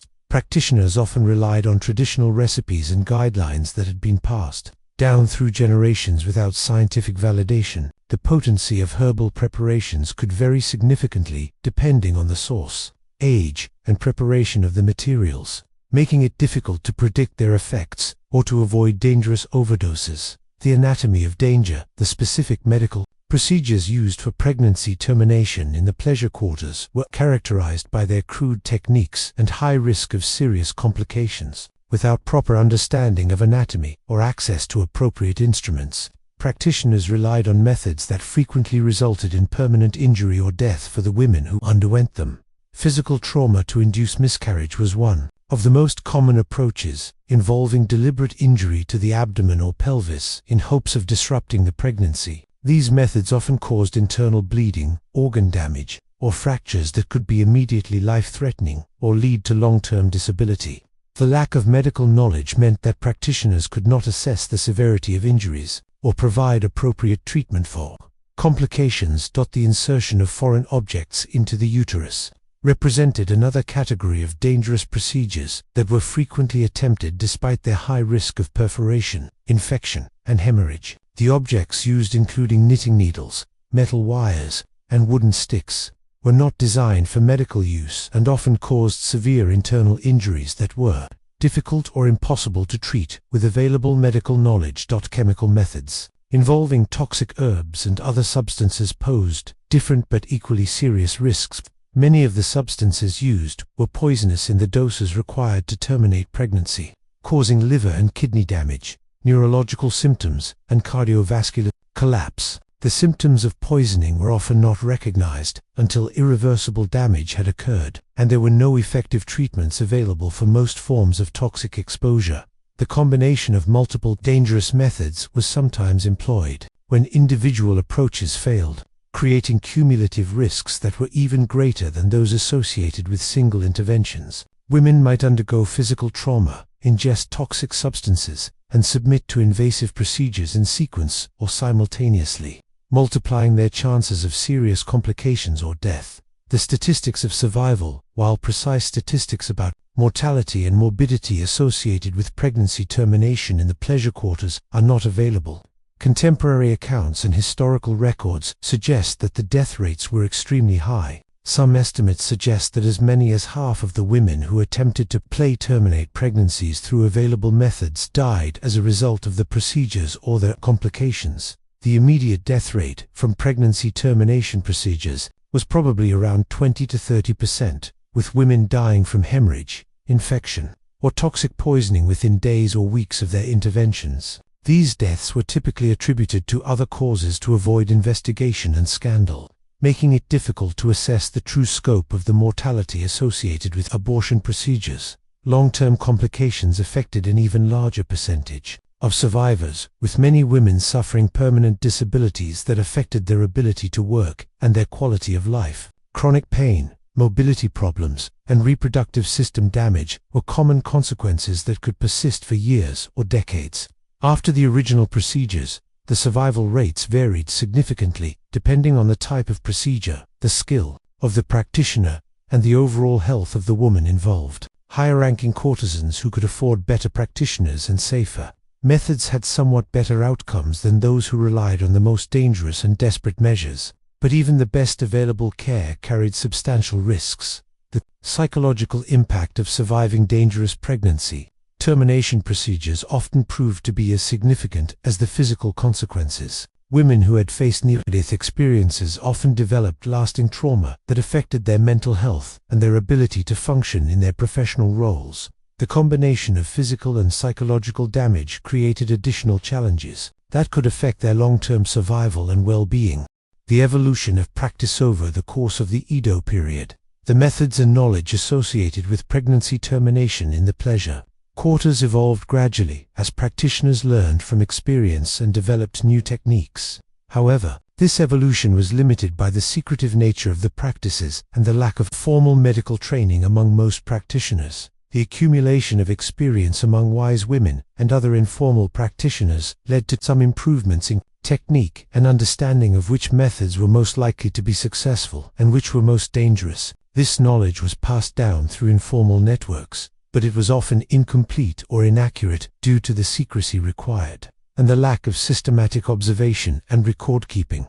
The introduction of new herbal preparations and techniques sometimes occurred as a result of contact with Chinese or other foreign medical traditions, but these innovations were often adopted without proper understanding of their mechanisms or appropriate applications. This could lead to new forms of danger, even when the intentions were to improve safety and effectiveness.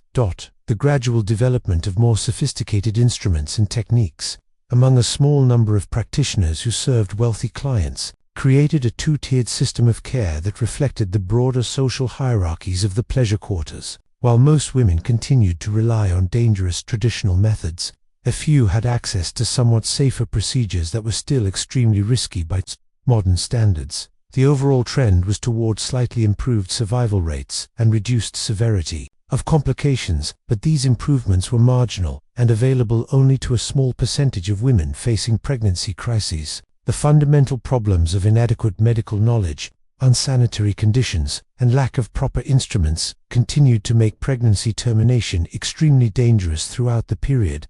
Chapter 12. The literature of loss. The poetry of pain. The experiences of courtesans facing pregnancy crises found expression in the rich literary culture of the pleasure quarters, though always encoded in indirect forms that could not explicitly acknowledge the realities they described. The poetry, songs, and other creative works produced by and about courtesans included subtle references to pregnancy, loss, and the emotional trauma associated with unwanted motherhood.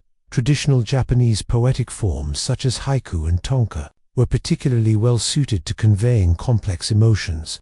Through natural imagery and seasonal references that could have multiple layers of meaning. Poems about cherry blossoms falling before their time, autumn leaves withering on the branch, or storms destroying young growth could all serve as metaphors for pregnancy and its termination while remaining acceptable for public consumption. The aesthetic of mono no aware, the pathos of things, or the bittersweet awareness of the impermanence of life, provided a cultural framework for expressing grief and loss that could encompass the emotional experiences of women facing pregnancy crises. This aesthetic allowed for the acknowledgement of suffering while also emphasizing the beauty and meaning that could be found in transient experiences. Some of the most powerful literary works of the period included subtle treatments of themes related to motherhood, loss, and the complex relationships between women and their bodies. These works often featured female protagonists who faced impossible choices and tragic outcomes, providing vehicles for exploring the emotional realities of women's lives without explicitly describing the circumstances that gave rise to such experiences. The collaborative nature of much literary creation in the pleasure quarters meant that many works represented collective expressions of shared experiences rather than individual artistic statements. Courtesans, clients, and other residents of the quarters contributed to an ongoing cultural conversation that included themes of pregnancy and loss, among many other aspects of human experience within the unique environment of the quarters. The Songs of Sorrow musical expression provided another outlet for processing and communicating the emotional experiences associated with pregnancy crises in the pleasure quarters. The shamisen music that was central to courtesan culture included songs that dealt with themes of separation, loss, and unfulfilled longing that could resonate with women's experiences of pregnancy and its aftermath. Traditional song cycles often included numbers that dealt with motherhood and children, though these were typically presented as celebrations of fertility and family life rather than as acknowledgments of the complications that pregnancy could create for women in the quarters. However, skilled performers could imbue these songs with emotional subtleties that conveyed very different meanings to audiences who understood the contexts. The development of new songs and musical styles within the pleasure quarters sometimes reflected the experiences and emotions of the women who performed them, though always in forms that were acceptable to clients and establishment owners. Songs about dreams that could not be fulfilled, hopes that were disappointed, and sacrifices that were made for survival could all serve as vehicles for expressing feelings related to pregnancy and its consequences. The improvisational aspects of shamisen performance allowed for spontaneous expression of emotion that could be more direct and personal than formal compositions. During private performances or informal gatherings, courtesans might develop musical variations or add textual elements that spoke more directly to their own experiences, while still maintaining the necessary discretion. The transmission of songs through the community of courtesans created a form of collective memory that preserved emotional experiences and cultural knowledge across generations. Songs that dealt with themes related to pregnancy and loss became part of the shared heritage of women in the quarters, providing continuity and connection across time and individual circumstances. The stories never told. While much of the literary culture of the pleasure quarters has been preserved and studied, the most direct and explicit accounts of pregnancy crises and their resolution were never written down or were destroyed to protect those involved. The stories that would have provided the clearest understanding of women's experiences remained in the realm of whispered conversations and secret confidences. The absence of these direct accounts means that much of our understanding of pregnancy in the pleasure quarters must be inferred from indirect sources and fragmentary evidence. Letters that were never sent, diaries that were burned, and conversations that were never recorded contain the most authentic expressions of women's experiences, but they have been lost to history. The few surviving personal accounts that do touch on these themes are typically so coded and euphemistic that their meanings can only be understood by readers who already possess knowledge of the contexts and circumstances they describe. This creates a circular problem in which understanding requires prior knowledge that is itself difficult to obtain from available sources. The literary works that were created and preserved were necessarily shaped by the need to avoid scandal and protect the reputations of establishments and individuals. This requirement for discretion meant that even the most sympathetic and insightful works could not fully convey the reality of women's experiences or the scope of the tragedies that occurred within the quarters. The stories that were never told represent not only individual tragedies but also a collective loss of cultural memory and understanding. The experiences of women facing pregnancy crises contained insights about human resilience, the nature of choice under constraint, and the costs of social systems that prioritized fantasy over human welfare. But these insights were largely lost, because they could not be safely preserved or transmitted. The modern interpretations, contemporary scholars and writers have attempted to recover and interpret the hidden histories of pregnancy in the pleasure quarters, but their work is necessarily speculative and incomplete due to the limitations of available sources. Modern feminist scholarship has been particularly interested in reconstructing women's experiences and understanding the ways in which gender, class, and economic systems intersected to create particular forms of oppression. The process of reinterpreting historical sources to understand women's experiences requires careful attention to language, context, and the social forces that shaped what could and could not be directly expressed. Scholars must read between the lines of poetry, fiction, and official records to piece together narratives that were deliberately concealed or disguised. Contemporary, creative works have also attempted to give voice to the experiences of historical courtesans, though these works necessarily involve imagination and speculation about details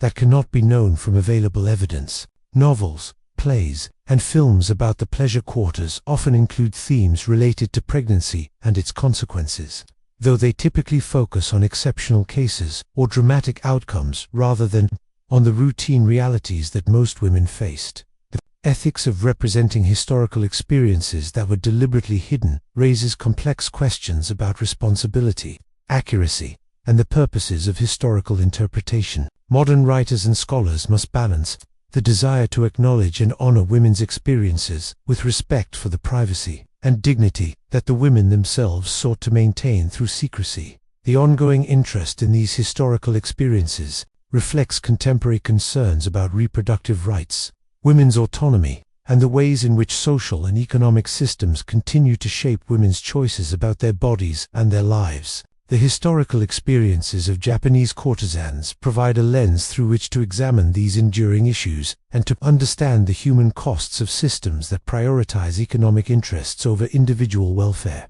Chapter 13. The Social Architecture of Silence, the Conspiracy of Denial. The ability of the pleasure quarters to maintain their operations despite the regular occurrence of pregnancy crises depended on a complex social architecture that made certain realities invisible and unmentionable. This system of collective denial involved not only the direct participants in the quarters, but also the broader society that benefited from and supported their existence, while refusing to acknowledge the human costs involved. The establishment, owners and managers were the primary architects of this denial, creating policies and practices that made pregnancy disappear rather than addressing its causes or consequences in humane ways. Their business model depended on maintaining the illusion that the women in their employ were perpetually available and desirable, and any acknowledgement of pregnancy would have disrupted this carefully constructed fantasy. Clients participated in the denial by choosing not to see or acknowledge the evidence of pregnancy crises that occurred around them.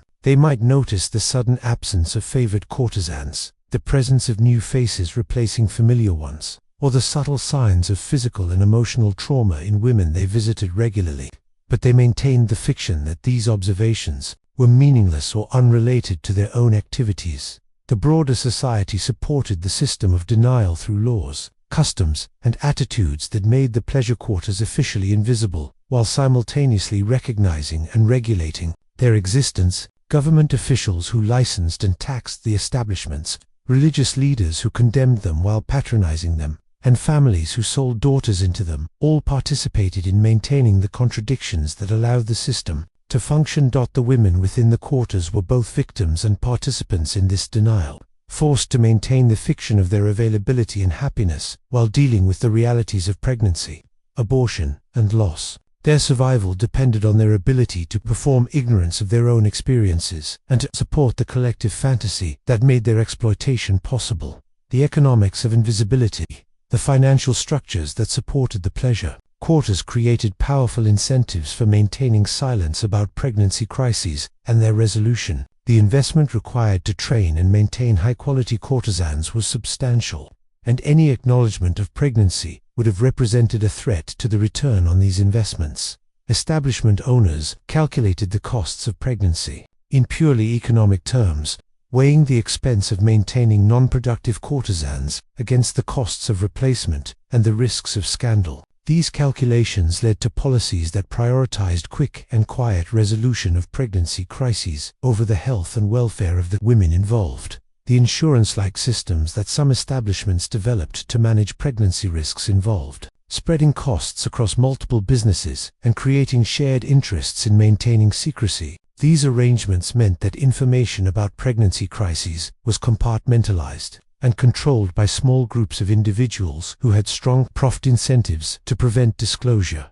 The broader economic benefits that the pleasure quarters provided to surrounding communities created additional stakeholders in maintaining the system of denial. Merchants, craftsmen, and service providers who depended on the quarters for their livelihoods had interests in preventing scandals or disruptions that might affect business, even if they disapproved of the specific practices involved. The integration of the pleasure quarters into the broader economy meant that pregnancy crises had potential impacts far beyond the immediate participants. The ripple effects of major scandals could affect property values, business relationships, and the economic stability of entire districts, creating pressure for quick and quiet resolution of problems that might otherwise have received more humane treatment. The legal frameworks of forgetting, the legal systems that governed the pleasure quarters, were designed to facilitate forgetting rather than accountability, creating frameworks that made certain forms of harm invisible to official scrutiny, while maintaining the appearance of regulation and control. These legal structures served the interests of establishment owners and clients,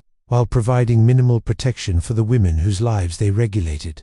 Contracts that bound courtesans to their establishments typically included clauses that absolved owners of responsibility for health problems or other difficulties that might arise during the women's service. These clauses created legal justifications for the neglect or abandonment of women who faced pregnancy crises, transferring responsibility from those with power to those without it. The licensing and regulatory systems that governed the quarters focused on taxation, public order, and disease control rather than on the welfare of individual women. Officials who inspected establishments and collected fees had neither the authority nor the incentive to investigate pregnancy crises or to ensure that women received appropriate medical care. The judicial system provided limited recourse for women who suffered harm as a result of pregnancy crises, as they typically lacked the legal standing, financial resources, or social support necessary to pursue complaints against powerful establishment owners or clients. The few cases that did reach official attention were usually resolved through financial settlements that included agreements to maintain silence about the circumstances involved. The development of specialized legal practices around the pleasure quarters created a professional class of lawyers, clerks, and officials who had expertise in managing the contradictions and cover-ups necessary to maintain the system. These individuals served as intermediaries between the official legal system and the unofficial practices of the quarters, facilitating the translation of human tragedies into administrative problems that could be quietly resolved. The cultural mechanisms of erasure beyond the formal legal and economic structures. The broader culture developed mechanisms for erasing awareness of pregnancy crises in the pleasure quarters through language, ritual, and social practices that made certain experiences literally unspeakable and therefore invisible to collective consciousness. The development of euphemistic language and coded references allowed participants in the system to acknowledge realities without accepting responsibility for them.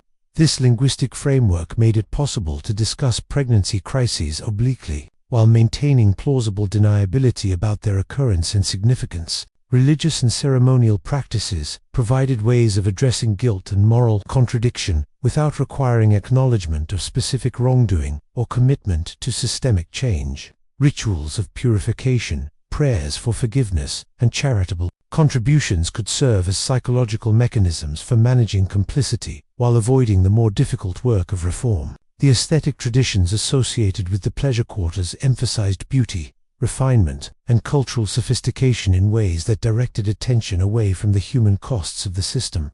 The focus on artistic achievement, elegant entertainment, and sophisticated pleasure created a framework for evaluation that excluded consideration of exploitation, suffering, and loss. The integration of the pleasure quarters into popular culture through literature, theater, and visual arts, created romanticized images that obscured the realities of women's lives, while celebrating the fantasy world that the establishments sought to maintain. These cultural representations became self-reinforcing, shaping public understanding and expectations in ways that made critical examination more difficult. Chapter 14. The Resistance and Resilience. The underground networks of support. Despite the overwhelming pressures and constraints they faced, courtesans developed sophisticated networks of mutual support that provided both practical assistance and emotional sustenance during pregnancy crises and other difficulties. These networks operated in the shadows of the official hierarchies and represented forms of resistance to the systems that sought to isolate and control individual women.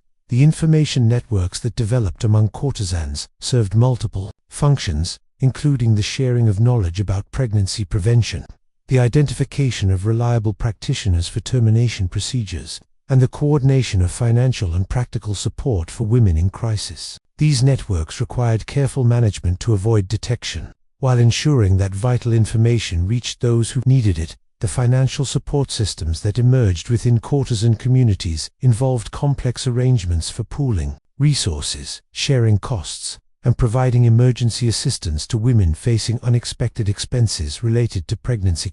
These systems often operated through informal credit arrangements and mutual obligations that created bonds of reciprocity and shared risk.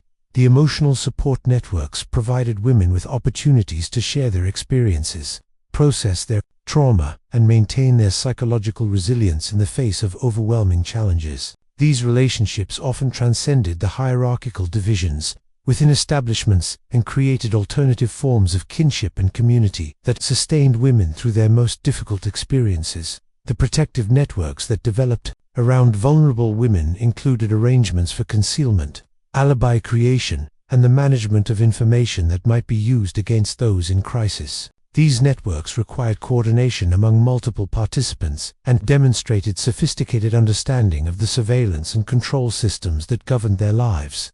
The strategies of survival. Individual courtesans developed personal strategies for managing the risks and challenges associated with their circumstances, including sophisticated approaches to pregnancy prevention, crisis management, and long-term survival within the system. These strategies represented forms of agency and resistance that operated within severe constraints but still provided some measure of control over their lives. The timing strategies that women employed involved careful calculation of fertility cycles, client scheduling, and work arrangements to minimize pregnancy risks while maintaining their professional obligations. These strategies required detailed knowledge of their own bodies and the ability to manage complex logistical challenges while appearing to comply with establishment requirements. The relationship management strategies that courtesans developed included techniques for cultivating protective relationships with clients, colleagues, and staff members who might provide assistance during crises. These strategies involved the careful cultivation of loyalty and obligation through various forms of emotional and practical investment. The resource accumulation strategies that some women pursued involved the gradual building of financial reserves, social connections, and knowledge that could provide options during emergencies. These strategies required long-term planning and the ability to balance immediate survival needs against future security concerns. The identity management strategies that courtesans employed included the development of psychological techniques for compartmentalizing their experiences, maintaining their professional personas, and protecting their core sense of self from the trauma and degradation of their circumstances. These strategies were essential for psychological survival but could also create internal conflicts and emotional difficulties. The acts of defiance while outright rebellion against the system was rare and extremely dangerous. Courtesans found various ways to express defiance and resistance that challenged the authority and assumptions of those who controlled their lives. These acts of defiance ranged from subtle subversion to more dramatic gestures that carried significant personal risks. The cultural resistance expressed through poetry, music, and other artistic forms provided ways for women to assert their creativity, intelligence, and individual perspectives within systems that sought to reduce them to commodities. These artistic expressions often contained subtle critiques of their circumstances and assertions of their humanity that challenged the dominant narratives about their roles and value. The economic resistance that some women practiced included various forms of small-scale theft, the manipulation of financial arrangements, and the development of independent income sources that provided some measure of autonomy within the constrained circumstances of their lives. These activities were dangerous but provided practical benefits and psychological satisfaction. The social resistance that courtesans employed included the formation of alliances and support networks that operated independently of official hierarchies, the development of alternative communication systems, and the creation of spaces for authentic relationship and community within institutions designed to prevent such connections. The direct resistance that occasionally emerged included work slowdowns, coordinated refusals to serve particular clients, and other forms of collective action that challenged the authority of establishment owners.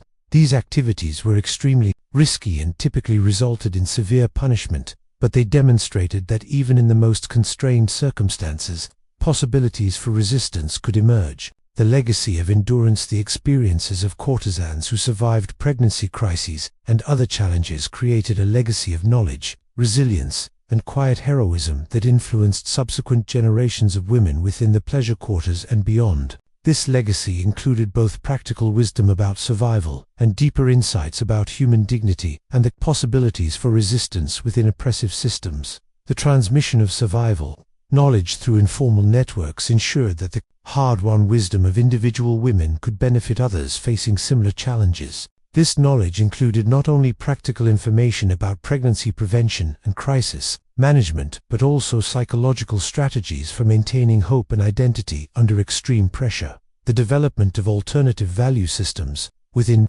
courtesan communities provided frameworks for assessing worth and meaning that differed from the economic calculations that dominated their official lives. These alternative systems emphasized friendship, mutual support, artistic achievement, and personal growth in ways that challenged the commodification of their bodies and lives. The cultivation of inner lives and private spaces provided women with resources for psychological survival that could not be controlled or commodified by the systems that owned their labor and their bodies. These inner resources included spiritual practices, creative expression, and forms of love and friendship that transcended the transactional relationships that defined their professional lives. The influence of courtesan culture on broader Japanese society included the transmission of artistic innovations, cultural practices, and social attitudes that reflected the unique perspectives and experiences of women who had lived at the margins of conventional society. This influence demonstrated that even the most marginalized individuals could contribute to cultural development and social change. Chapter 15.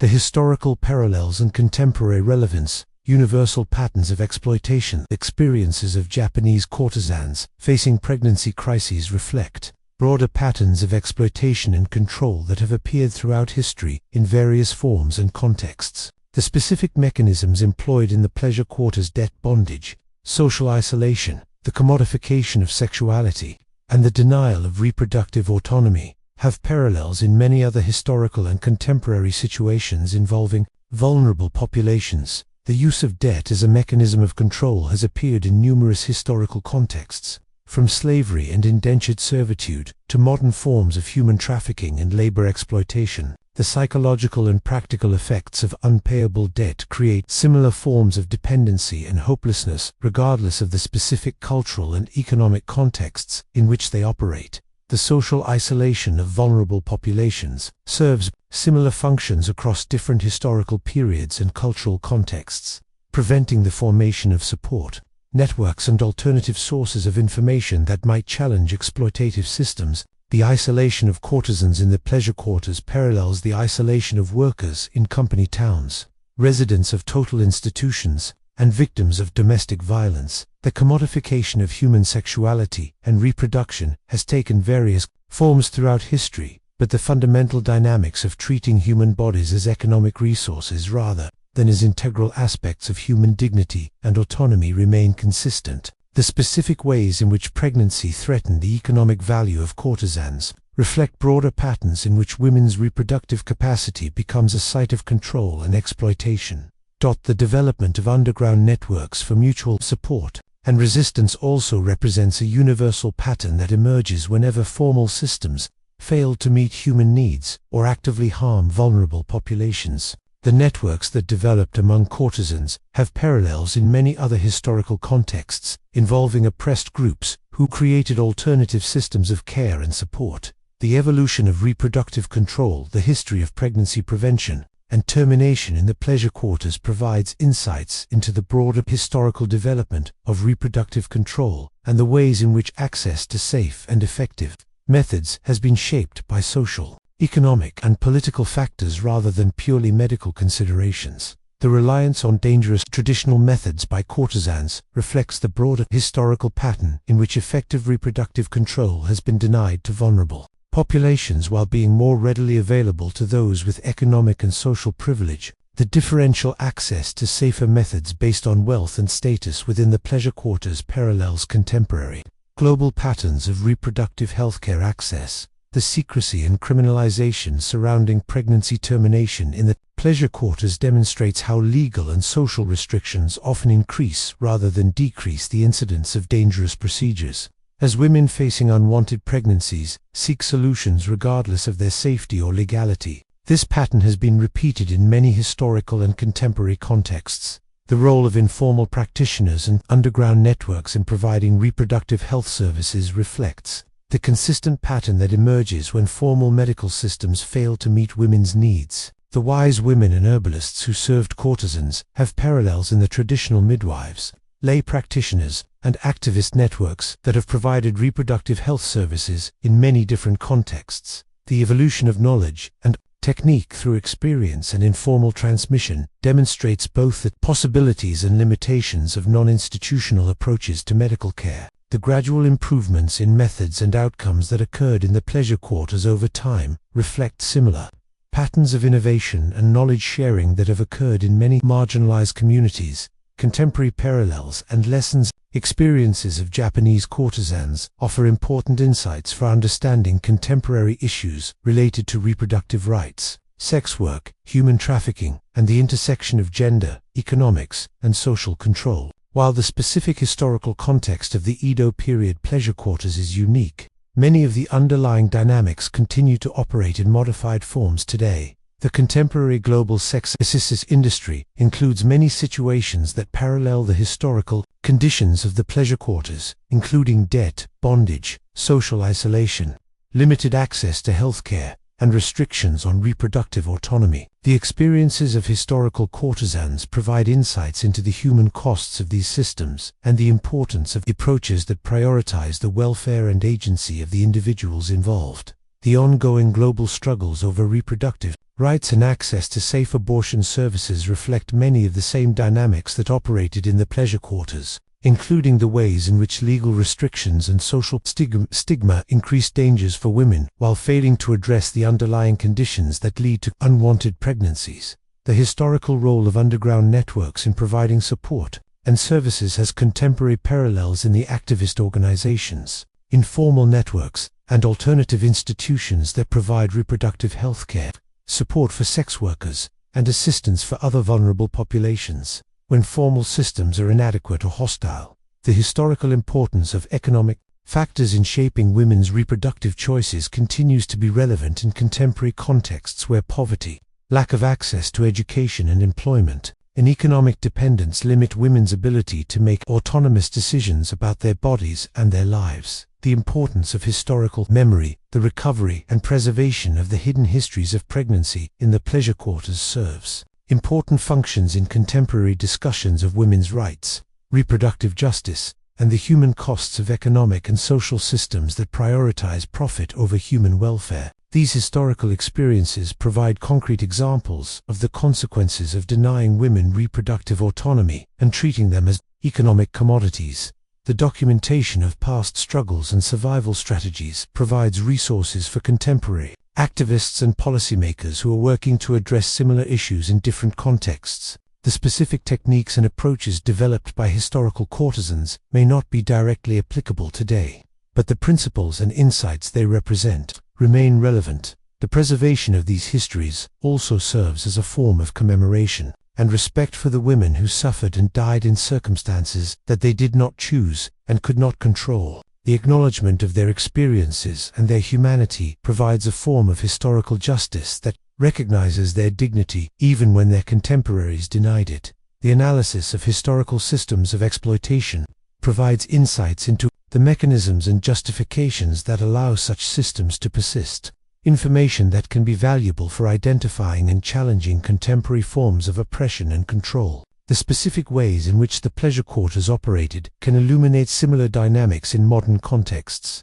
The integration of these historical experiences into broader narratives about human rights, women's liberation, and social justice helps to demonstrate the continuities between past and present struggles, while also highlighting the progress that has been made and the work that remains to be done. Conclusion: the weight of silence and the power of memory. The hidden histories of pregnancy in Japan's pleasure quarters reveal the profound human costs of economic and social systems that treated women as commodities while denying them basic rights over their own bodies and lives.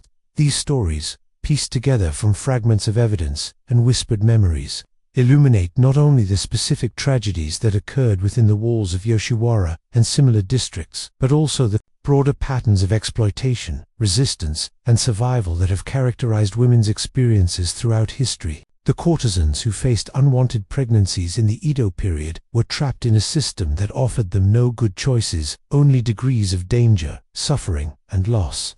Their responses to these impossible circumstances demonstrate both the limits of individual agency within oppressive systems and the remarkable creativity and resilience that human beings can display even in the most constrained situations. The underground networks they created, the knowledge they preserved and transmitted, and the strategies they developed for survival represent forms of resistance and mutual aid that transcended the official hierarchies and regulations that governed their lives. The medical realities they faced: dangerous procedures, toxic remedies, and crude interventions performed in secrecy and without proper care, remind us of the importance of access to safe, legal, and comprehensive reproductive health services. The contrast between the elaborate cultural refinement that characterized the public face of the pleasure quarters and the brutal pragmatism that governed responses to pregnancy highlights the ways in which systems of exploitation often depend on the maintenance of beautiful illusions that obscure harsh realities. The social architecture of silence that surrounded these experiences, the economic incentives for denial, the legal frameworks that facilitated forgetting, and the cultural mechanisms of erasure demonstrates how entire societies can become complicit in systems of harm through their willingness to not see, not know, and not remember what occurs in their midst. The collective amnesia that surrounded pregnancy in the pleasure quarters was not accidental, but actively constructed and maintained by those who benefited from the system. Yet the persistence of these stories, even in fragmentary encoded forms, testifies to the human need to bear witness to suffering and to preserve memory even when official systems demand forgetting. The poetry, songs, and other cultural expressions that emerged from the pleasure quarters contain subtle acknowledgments of experiences that could not be directly narrated, creating a form of historical testimony that survived despite efforts to erase it. The contemporary relevance of these historical experiences extends far beyond academic interest in the past. The dynamics of exploitation, control, and resistance that characterized the pleasure quarters continue to operate in modified forms in many contemporary contexts. The global sex industry, reproductive rights struggles, human trafficking networks, and various forms of economic coercion all reflect patterns that can be illuminated by understanding how similar systems operated in different historical contexts. The specific experiences of pregnancy in the pleasure quarters also provide insights into broader questions about bodily autonomy, reproductive justice, and the ways in which economic systems shape the most intimate aspects of human experience. The courtesans who faced these crises were making decisions about their bodies and their lives within constraints that were largely beyond their control. Yet they still found ways to exercise agency and to support one another through mutual aid and solidarity. The recovery of these hidden histories serves multiple purposes in contemporary discussions of women's rights and social justice. It provides concrete examples of the human costs of systems that deny reproductive autonomy and treat women as economic resources rather than as full human beings. It documents strategies of survival and resistance that may offer insights for contemporary activists and policymakers. It honors the memory and dignity of women whose suffering was ignored or denied by their contemporaries, and it contributes to a more complete and honest understanding of historical processes that shaped the development of modern Japanese society. The weight of silence that surrounded pregnancy in the pleasure quarters was both a tool of oppression and a survival strategy. The women who maintained this silence were protecting themselves and others from immediate dangers, but they were also participating in systems that enabled ongoing exploitation and harm. The contemporary responsibility to break this silence, to research, document, and remember these experiences represents a form of historical justice that acknowledges what was previously denied while working to prevent similar tragedies in the future. The power of memory lies not only in its ability to preserve the past, but also in its capacity to inform present understanding and future action. The hidden histories of Japanese courtesans facing pregnancy crises provide resources for contemporary struggles for reproductive justice, women's rights, and human dignity.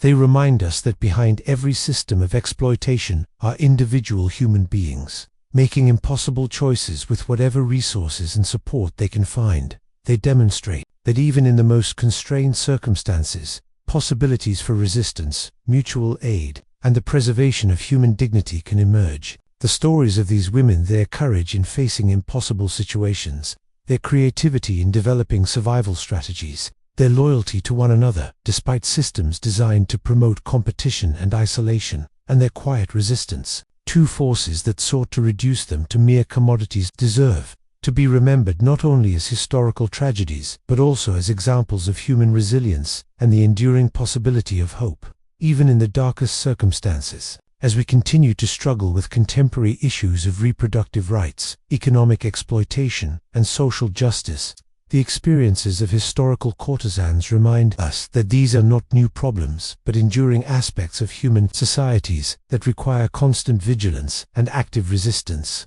The particular forms that exploitation and control take may change over time, but the fundamental dynamics and the human costs remain remarkably consistent. The hidden histories of pregnancy in Japan's pleasure quarters provide both sobering reminders of past sufferings and inspiring examples of the human capacity for survival, resistance, and mutual support in the face of overwhelming adversity. The silence that once protected these women from immediate danger while enabling their longer-term exploitation has been broken by the patient work of historians, activists, and others committed to recovering and preserving hidden histories. This breaking of silence represents not only an academic achievement, but also a political act that challenges contemporary systems of oppression by refusing to allow past suffering to be forgotten or ignored. In remembering these women and honoring their experiences, we commit ourselves to creating a world in which such tragedies are no longer necessary and such silences no longer have to be maintained.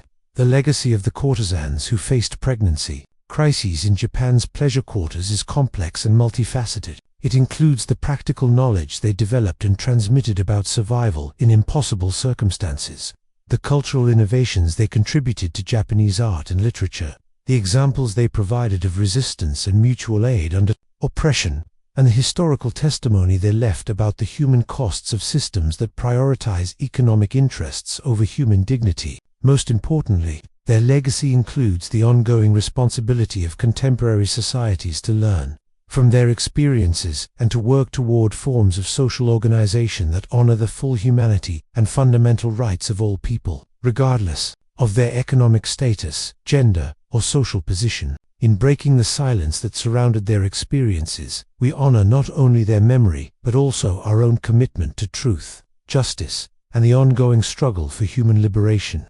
The hidden histories of pregnancy in Japan's pleasure quarters remind us that behind every system of oppression are individual human beings whose lives, choices, and suffering matter. They challenge us to see clearly, remember honestly, and act courageously in our own contexts to prevent the continuation of such tragedies. They inspire us with examples of human resilience and the power of mutual aid and solidarity to sustain hope and dignity, even in the most difficult circumstances. The courtesans of historical Japan faced their crises with whatever resources they could find, supported one another as circumstances allowed, and preserved their humanity despite systems designed to deny it. Their stories, finally emerging from centuries of enforced silence, speak to contemporary struggles and ongoing hopes for a more just and compassionate world. In listening to these long-silenced voices and learning from their experiences, we honor both their memory and our own responsibility to continue the work of creating societies that recognize and protect the fundamental dignity and rights of all human beings.